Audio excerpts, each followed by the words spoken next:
In today's video, we will discuss question number 2 from comparing quantities exercise 8.3. So what is the question? Question is Kamla borrowed rupees 26,400 from a bank to buy a scooter at a rate of 15% per annum compounded yearly. Okay. What amount will she pay at the end of 2 years and 4 months to clear the loan? ठीक है, इस question में हमें ना यहाँ पे principal amount दिया है, ठीक है, 26,400। ठीक है, कमला ने एक स्कूटर बोरो किया है 26,400 का स्कूटर खरीदने के लिए। ठीक है, उस पर जो इंटरेस्ट रेट है वो कितना है? रेट जो है 15% है। ठीक है, कंपाउंडेड ओके, मतलब ये इस पर कंपाउंड इंटरेस्ट वाला आपका फार्मूला लगने वाला है, यहाँ से ये समझ में आना चाहिए, नॉर्मल आप नहीं लगा सकते।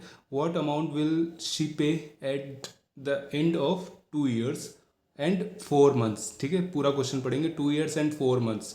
तो टाइम आपका जो दिया है 2 year प्लस 4 months, इस तरह से लिख लेते हैं। ठीक है, और आपको बताना क्या है? अमाउंट बताना है। व्हाट अमाउंट विल शी पे, कितना अमाउंट उसको देना पड़ेगा। ठीक है, स्कूटर कितने का है? 26,400 का। उस पर कंपाउंड इंटरेस्ट कितने का जा रहा है? 15% का। और टाइम जो है कितना दिया गया है? 2 साल 4 महीने में उसको देना है, क्लियर करनी है ये लोन। ठीक है, तो उसमें बताना है कि टोटल अमाउंट कितना देना पड़ेगा। ठीक है, 26,400 से ये कितने ज़्यादा रुपए देना पड़ेगा। ठीक है, तो वो साथ में ही चला आएगा, यहाँ पे अलग से तो पूछा नहीं है कितना कंपाउंड इंटरेस्ट, लेकिन आपको ये बताना कि टोटल अमाउंट कितना देना पड़ेगा। ओके, तो फॉर्मूला हमें सबसे पहले याद होना चाहिए अमाउंट का। A = P1 + R/100। ठीक है, ए प्रिंसिपल अमाउंट हमारा 26,400। ओके, कोई दिक्कत नहीं। रेट भी हमारा है 15, एनुअल है ना, एनम पर एनम। ठीक है, कोई दिक्कत नहीं है। तो यहाँ पे हम पूरा का पूरा रखेंगे। अगर हाफ एयरली वाले में कुछ और सीन होते हैं ना, वहाँ पे हमें आधा रखना पड़ता है। तो ठीक है, 100। यहाँ पे टाइम तो मैंने लिखा नहीं। ठीक है, एन देखिए, यहाँ पे देखिए, अब 2 year तो लिख सकते हैं, लेकिन 4 months कैसे लिखें? ठीक है, हम यहाँ पे 2 year लिख लेंगे। और जो 4 month के लिए ना, उसको कैसे निकालेंगे? देखिए, पहले तो हम 2 year का निकाल लेते हैं। ठीक है, 2 year के बाद कितना बचेगा? 4 महीने का बचेगा।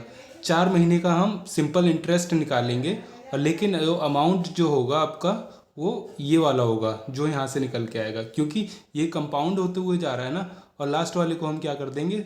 नॉर्मल सिंपल इंटरेस्ट से निकाल लेंगे, वो इसमें जुड़ जाएगा। देखिए, कुछ नहीं समझ में आ रहा हो तो बस इतना याद रखिए कि जब भी इस तरह से ईयर जो है फ्रैक्शंस में आ जाए, लेकिन इंटीजर ना हो पूरी तरह से, जैसे 2 year 4 months है ना, तो इसमें कुछ जुड़ रहा है। जैसे अगर पूरा अगर होता, कोई ईयर होल ईयर हो जाता, तब तो कोई दिक्कत ही नहीं, यहाँ पे रख दो। लेकिन यहाँ पे फ्रैक्शन भी आ गया ही ईयर के साथ, 4 month 2 month है ना, तो वहाँ पे क्या करना होता है हमें? ईयर का तो हम यहाँ पे रख दोगे, और जो आगे का जो मंथ होगा ना, उसके लिए आपको क्या करना पड़ेगा? सिंपल इंटरेस्ट निकालना पड़ेगा और इसमें जोड़ देना है, सीधे आपका अमाउंट आ जाएगा। और जो जो वहाँ पे देखिए, चलिए आगे बताइए जो करते हैं। पहले हम इसको सॉल्व कर लेते हैं, इतना अमाउंट को। ठीक है, इस अमाउंट को सॉल्व कर लेते हैं।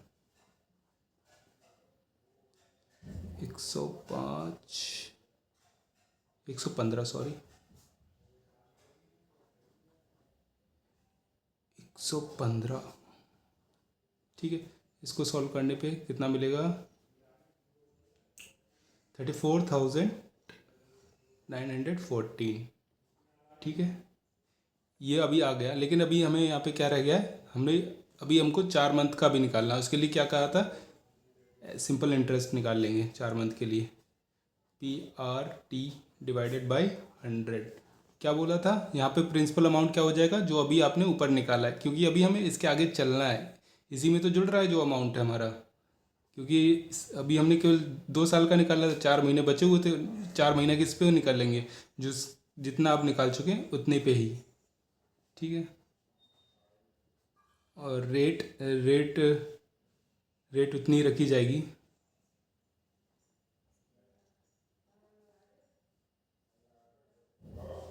ओके, अब यहाँ पे ईयर में रखा जाएगा टाइम, लेकिन यहाँ पे तो हमारे पास क्या है, मंथ है। तो हम एक चीज़ है, देखिए जैसे एक साल में कितने महीने होते हैं, 12 महीने होते हैं, ठीक है। 1 ईयर में 12 मंथ हैं। यहाँ पे कितने का पूछा गया है आपसे, 4 मंथ की बात पूछी गई है। तो अब यहाँ पे बताइए 4 मंथ्स में कितने ईयर होंगे, कैसे निकालोगे आप। एक ईयर तो ये लिख दिया, और मैं 12 को कैसे लिख सकता हूँ, 3 इंटू 4 मंथ, है ना। तो आपसे पूछा गया क्या गया है, 4 महीने, तो 1/3 हो जाएगा, और ये 4 मंथ हो जाएगा ना। 1 year is equal to 4 month. 4 month को कैसे लिख सकते हैं, 3 इंटू 4, और 4 मंथ इधर रह जाएगा, क्रॉस में ये 3 था तो नीचे आ जाएगा 1/3, तो 1/3। Okay, divided by 100। तो यहाँ पे आपका सिंपल इंटरेस्ट बन के निकल के आएगा 1745.70 पैसा, ठीक है।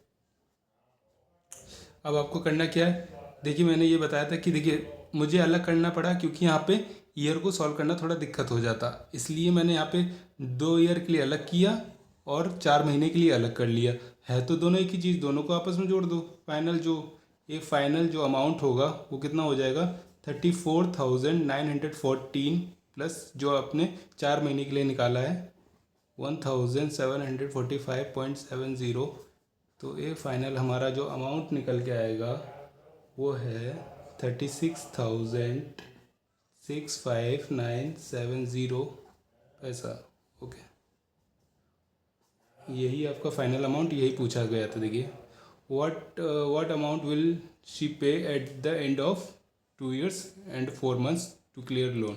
ओके, तो उसने 26,400 का लोन लिया, और 2 साल 4 महीने बाद उसने टोटल 36,659.70 पैसे देने पड़े, ठीक है। होप सो आपको ये क्वेश्चन अच्छे से समझ में आया होगा। अगर आपको क्वेश्चन अच्छे से समझ में आया तो प्लीज़ मेरे चैनल को like and share and subscribe करना बिल्कुल भी ना भूलें।